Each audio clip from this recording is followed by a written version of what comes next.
Hay un país en el que el Producto Bruto Interno creció 926% en las últimas 3 décadas. 926%. Hay un país, que es el mismo país, en el que 800 millones de personas en ese periodo dejaron de ser pobres. Dejaron la pobreza y se incorporaron a la clase media, por lo menos. Ese país es el mismo que es líder en 5G a nivel global. Ese país es el que acaba de reelegir a la máxima autoridad, que está desde hace 10 años y va por unos cuantos años más, y algunos dicen que posiblemente por la eternidad. Ese país es China y el líder es Xi Jinping. Se habló de un montón de cosas durante el fin de semana a propósito de esta elección, o esta reelección, o esta continuidad en el rumbo que elige China, y de una imagen. Pero de este tipo de cosas, o de estas cosas, quiero hablar con Julián Barsavsky, que es cronista de viajes, que es autor del libro Corea, dos caras extremas de una misma nación, lo hizo con Daniel Winsenberg, del libro Japón desde una cápsula robótica, y de otro en preparación sobre China. Escribiste un artículo muy interesante y sobre China queremos hablar con vos, Julián. ¿Cómo estás? Buenas tardes. Muy buenas tardes, Federico. Bueno, vamos a hablar de todo, de China y de la eficracia de China. Cuando decimos eficracia, ¿qué tenemos que entender? ¿De qué estamos hablando, Julián? Mira, te podés remontar al mismo Confucio, con Sí. su idea de el rigor en el trabajo, que Ujú. fue cincelado a través de unos 6.000 años de trabajo muy duro en el campo de arroz, Sí. y que fue como método y como filosofía de trabajo adoptado por el capitalismo tigre asiático para convertir el capitalismo occidental en un turbocapitalismo Sí. con otras lógicas y sobre todo con otros resultados, donde cada quien en la sociedad confuciana de ayer y de hoy tiene claro, porque se lo asignan casi desde que nace, cuáles son sus roles y cómo debe cumplirlos, y muy bien, de modo que eso es funcional a este capitalismo, pero también la lógica del comunismo, entre comillas, que es confuciano allí en China y también en Corea del Norte, eh, el, el capitalismo se centra allí perdón, mejor dicho, el comunismo se centra en una idea ya no tanto ideologizada de si es desde éticamente correcto de izquierda o de derecha, si está bien o está mal lo que hacemos, sino en el resultado, en la productividad. Ya el mismo Deng Xiaoping lo dijo, no importa de qué color es el gato, sino que case ratones. Sí. Entonces, ellos te ponen objetivos con una vara muy alta. O sea, no es que llegás al poder y te relajás dentro del Partido Comunista. Tienen un perfil de tecnócratas que por sobre todas las cosas tienen que presentar resultados. Y según los resultados de crecimiento, concretamente, y de estabilidad allí donde gobiernan, a nivel provincial o después a nivel nacional, son promovidos o degradados dentro del partido. Por eso es una eficacia. Ellos tienen que ser Julián, productivos. Sí, quiero hablar de la figura de Xi Jinping. En el medio, paréntesis de lo que vos estás diciendo, y me gustó esto que escribís en tu nota también, que vos decís, ellos no van al progreso, sino al proceso. Y dicen, si el capitalismo triunfó, nos adaptamos a eso para superarlo. Este turbocapitalismo me parece una buena idea. Ahora, enseguida yo pongo el freno de mano y digo, ¿y las libertades individuales?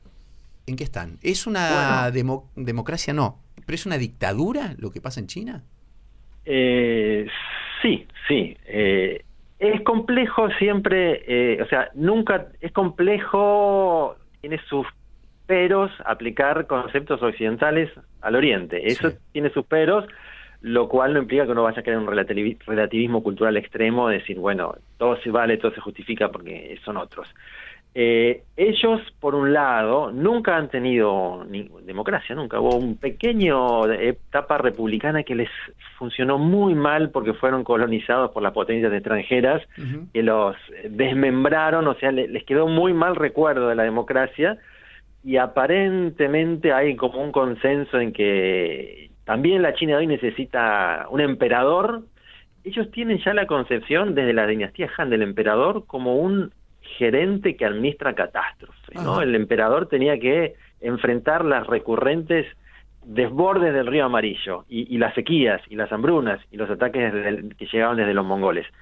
Eh, además, en la concepción confuciana está naturalizada la idea de que uno renuncia a su individualidad, a su autonomía en función del grupo. Y eso viene del campo de arroz, donde era un trabajo colectivo, comunitario, inevitablemente, donde vos eras un engranaje que tenías que cumplir porque afectabas a la totalidad y la totalidad te vigilaba y vos vigilabas a la totalidad. Y además, bueno, tienen ese concepto adaptado de una teoría occidental, que es la teoría marxista, leninista en el caso de ellos, que tienen la idea del partido único, ¿no? Sí, pero ahí es donde entra, no sé, a terciar qué pasa con las minorías, ¿no? La libertad de expresión, entre otros casos. El caso, uno de los más conocidos fue aquel artista conceptual, Ai Weiwei, que es un tipo al que le tienden alfombra roja en cualquier parte del mundo. Estuvo detenido hace ya varios años, pero se pasó casi 3 meses detenido. Y justamente él siguió abogando por la libertad de expresión, que dice que no existe en China. Entonces, no, eso es claro. Digo, lo miramos desde nuestro concepto, desde nuestro lugar, nos paramos desde nuestra cultura y mirada occidental y no lo entendemos. Pero por ahí habría que pararse del otro lado. Ahora, si nos paramos del otro lado, también vemos que hay minorías que intentan expresarse y no se les permite, ¿no? Sí, hay que ver cuánta libertad real de expresión tenemos en Occidente, pero es un tema filosófico muy complejo para no entrarlo acá, pero claramente hay una idea de que no se aplican técnicas también, o sea, el control digital en Internet está, ellos, sí. La censura opera y son efectivos en todo lo que se proponen, son efectivos y está claro que la libertad de expresión no está incluida. Son las reglas de ese sistema que privilegia la estabilidad, ¿no? Ellos plantean que algo que es real, que es que en un gigante con 1.350 o 90 millones de personas, cualquier desequilibrio es un tsunami. Entonces, por sobre todas las cosas, no permiten que nada se descoloque ni un poquito. Esa es la premisa filosófica. Sí. Y que nunca ha sido, y que no ha sido exclusiva de ellos solamente, sino del mismo modelo tigre asiático, que operó exactamente igual con dictadura, en ese caso militares, en los primeros 40 años en que se aplicaron, Corea del Sur y Taiwán, por ejemplo, ¿no? Ellos están aplicando el modelo tigre asiático casi calcado. Ese modelo tigre asiático claro, a otra escala. Sí, no permite la participación y la voz en alto de lugares de mediano privilegio de las mujeres. Yo leía que el buró político de 25 miembros no tiene una sola mujer. No hay una sola mujer, el de ahora. Miembros, ahora lo han renovado. Claro, que por primera vez ahora con la renovación no hay mujeres. No hay mujeres, exacto, sí. Digo, no, no es curioso, es llamativo, ¿no? No hay una mujer capacitada como para ocupar un lugar ahí. Bueno, reclámaselo a ella, pero claramente es un modelo patriarcal por donde se lo mire, sí, sin duda, ¿no? Claramente. Nos sonó el top. Te quedas un ratito más que tengo algunas preguntas para hacerte y sobre todo otra en relación a, entre las que tengo, en relación a esa imagen que se vio que son mucho de cómo lo sacaban de ese salón gigantesco, el gran salón del pueblo, a Hu Jintao, quien fue presidente por 10 años. Bueno, seguimos hablando de China, esa superpotencia de 1.350 millones de personas, ¿no? Es todo un lugar para mirar, para descubrir. Esos lugares, países tan extraños, ¿no? ¿Irías a China? Y sí, si sos curioso, ¿viste? A ver cómo eso es una cultura muy distinta a la nuestra, conductas, comportamientos muy distintos a los nuestros. Bueno, lo que pasó en China ahora durante estas últimas horas fue que se reunió el gran congreso del Partido Comunista Chino, uh-huh, y reelige hasta Xi Jinping, que había, decinos si no es así, Julián Barsavsky, que con él estamos hablando, había un límite, tengo entendido, hasta el 2018 para Jinping, y en el 2018 se eliminó esa cláusula de 2 mandatos como máximo. Claro, él, si no hubiesen hecho el cambio constitucional durante su gobierno anterior, él ya tenía que irse. Ajá. Y este episodio que salió en la prensa mundial de siendo Hu Jintao echado, sí, es muy significativo, ¿no? Porque, por un lado, la prensa china no dijo palabra, pues claro, allá no y quiero linkearlo con algo que te dije antes, ¿no? Allá no hay libertad de expresión. Nosotros teóricamente sí tenemos libertad de expresión, pero en Estados Unidos tenemos extraditado a Julian Assange y Snowden tuvo que exiliarse a Rusia. A eso me refería cuando te decía la diferencia que es relativa. Pero volviendo al episodio de Hu Jintao, es muy significativo porque más aún en China, donde hay una reverencia tan grande a los ancianos, ¿no? Los ancianos son sagrados en China, los ancianos no se tocan, son ya los sabios del crepúsculo, ya los llamaba Confucio, sí. Son lo más alto en la jerarquía, y que Xi Jinping lo haya echado casi a los empujones a su predecesor, probablemente al que lo puso ahí, es una ofrenda inimaginable, también insólita en el contexto donde se busca filosóficamente la armonía, dar una imagen de perfección. Hacer semejante escándalo, que no fue algo que salió mal. Eso es lo más extraño e inesperado, porque cada paso está planificado en el Congreso del Partido Comunista Chino, y Xi Jinping hizo entrar a la prensa, y ni bien hizo entrar a la prensa, sí. 2 personas de seguridad fueron y lo invitaron a irse. No se imaginaba, supongo yo, que Hu Jintao se le iba a resistir. Es que queda esa imagen, ¿no? La imagen que se difunde y se viraliza es esa, y después tengo entendido por ahí una línea se dejó trascender que había un problema de salud, que no se sentía bien, y ese fue como el motivo por el cual. Lo que pasa es que si no se hubiera sentido bien, se hubiera quedado, ¿no? Él tiene que... No se hubiera resistido, eso quiero decir. ¿Cómo lo vas a obligar? No es creíble, no es creíble. Para mí es evidente que fue un gesto muy bien planificado por Xi Jinping para decir...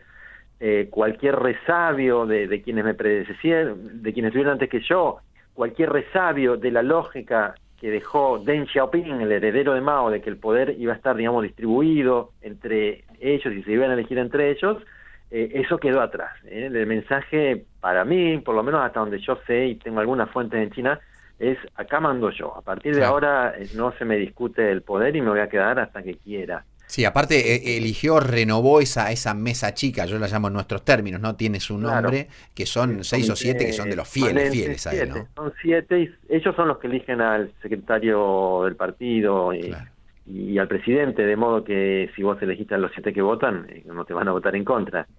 De modo que yo lo interpreto así hasta ahora, pero es algo que es una bomba mediática, o sea, ¿cómo pueden haber hecho eso? Rompe todos los códigos y todas las tradiciones del rígido Partido Comunista Chino y de la manera en que se muestran hacia afuera, ¿no? ¿Puede ahora haber algo más de cierta mano dura? Uno imagina que puede haber algún tipo de descontento. La economía china se está desacelerando, ¿no? Aquellas famosas crecimiento a tasas chinas ya no son, posiblemente en el futuro volverán a ser, no lo sabemos, pero está desacelerándose. La economía en todo el mundo, ¿no? Pero en China particularmente. Y puede haber cierto rigor o mano dura por eventualmente pensar que puede haber algún malestar social con esta desaceleración económica. Mira, hay mucho malestar, sobre todo con el tema de la rigidez del COVID, porque ya llevan 3 años, ¿no? Aguantando, dándole duro, y siguen. Esta semana pasada hubo 36 ciudades con algún tipo de confinamiento. Lo que pasa es que ellos tienen el problema de que muchos ancianos, muchos millones no quisieron vacunarse porque creen en la medicina antigua china, y no es obligatorio vacunarse. Justamente por ese respeto a los ancianos no se los puede obligar. Entonces, si se les desmadra todo y a eso le sumamos que la vacuna china no es ARN mensajero, las que tienen ellos, entonces tienen menor efectividad. Y además, siendo tantos, no tienen una proporción de médicos como puede haber incluso acá probablemente, se les puede ir muy de las manos todo. Por eso tienen tanto miedo, no es un capricho que sigan con estos confinamientos. Pero están haciendo hasta 3 testeos por día a veces, ¿no? En algunos casos extremos de circunstancia X han hecho 3, son testeos igual en la lengua, no son dolorosos estos. Pero están ante esa circunstancia, además sobrellevaron bien la pandemia. Los resultados son, más allá de que puedan estar un poco dibujados, le ganaron al virus. Y perder todo de golpe, cuando ya lo incorporaron a su propia narrativa de que ellos son más efectivos como Estado, el sistema que ellos se proponen, dicen que es más efectivo que el occidental, y en el coronavirus fueron infinitamente más efectivos que Estados Unidos, eso está fuera de discusión. No quieren que después de tanto esfuerzo perder todo en un pico de coronavirus, que se le vaya todo al diablo, ¿no? Porque además eso, no es que es una dictadura férrea donde se hace lo que yo digo y ya está, ¿no? Ellos buscan consenso, porque si no están débiles y tienen niveles de consenso que nadie sabe exactamente cuántos, pero que son bastante altos probablemente, hasta ahora por lo menos, porque la ecuación política es crecimiento con estabilidad y mejoramiento de las condiciones de vida. El Partido Comunista eso lo cumplió perfectamente, su parte del pacto en los últimos 40 años. Por lo tanto, no hay grandes peligros para el gobierno de rebelión, porque el común de los chinos está más o menos contento. Por ahí seguramente quisieran tener más libertad de expresión, pero nunca la tuvieron tampoco. Así que no es que hayan perdido algo que conozcan. ¿Hasta cuándo lleva 10 años en el cargo Xi Jinping? ¿Hasta cuándo tiene? ¿Hasta cuándo garantizó? 5 más. ¿Cuánto? Tiene 5 más, 5. Con la opción de extender. Sí. Porque no hay límite ahora. No es que ya está ilimitado, no, él tiene que ser votado, pero bueno. Hay quien lo ubican ya al nivel de un referente de la talla de Mao Zedong o Mao Zedong, ¿no? ¿Está para tanto? Para mí no, la narrativa oficial obviamente trataría de ser esa, pero no vas a comparar a un tecnócrata con alguien que ganó una guerra civil a lo largo de casi 30 años y que se enfrentó a... Sí, que creó la República Popular China, el Partido Comunista Chino, ¿no? Sí, o sea, y este es un rasgo bien particular del capitalismo con características chinas actual. Son tecnócratas, no son... fíjate que los últimos 3 presidentes, Hu Jintao, Jiang Zemin y Xi Jinping, los 3 son ingenieros. Ninguno es abogado ni alguna otra ciencia social. Y eso es bien significativo. El objetivo es, claro, crecer, crecer, crecer. Y es un crecimiento que tampoco es, si bien es desbocado en términos de destrucción ecológica y respeto de minorías, poblaciones chiquitas que les inundan con una represa, es un modelo que busca, digamos, la eficiencia por sobre todas las cosas, más allá de la ideología, pero con una diferencia. Ese crecimiento no es cualquier tipo de crecimiento, es un crecimiento planificado por el Estado, donde, por ejemplo, se toman medidas de precaución para evitar burbujas financieras. A veces les sucede, pero no es que dejan todo librado al libre albedrío del mercado. Hay una mano visible del Estado promoviendo el crecimiento, pero orientándolo acá, por esta rama. Queremos un crecimiento industrial, no un crecimiento financiero que genere una burbuja, por ejemplo. Y te vamos a dar todas las facilidades, pero para que crees trabajo que implique valor agregado, ¿no? Desarrollo industrial, tecnología. No es que son librecambistas.